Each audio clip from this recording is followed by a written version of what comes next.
I-bake na naman si Inday Sarili.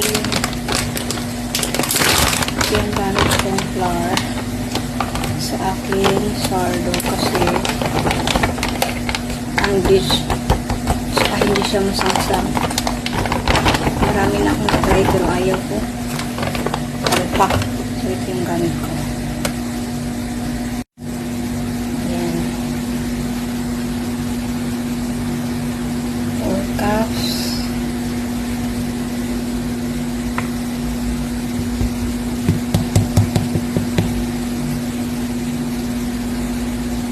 Lampas talaga yan para malaki. 4 nito. So, gagawa ako ng garlic flavor. Meron akong parsley. Ayan.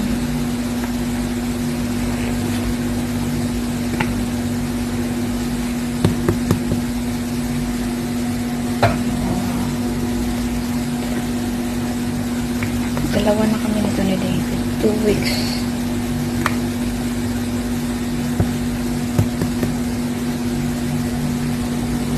Hindi na yan siya 1 cup kasi lampas. Lampas na ng isang cups yan. Talagang dinadamihan ko siya para malaki talaga siya.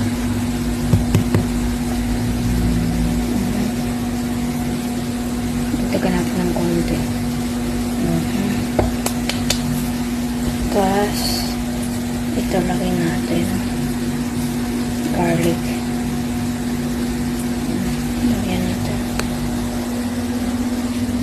yung aking bread machine.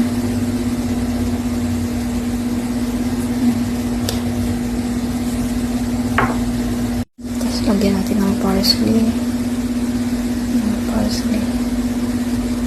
Gusto ko itong ano ni McCormick's na yun. Kulay red. Ang ganda ano. Makikita mo yung loob. Tapos ito naman ayan na siya.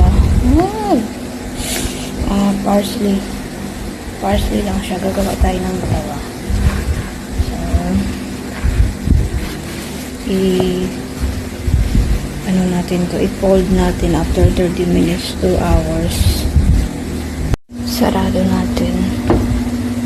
Tapos iset natin sa number 1. 15 minutes.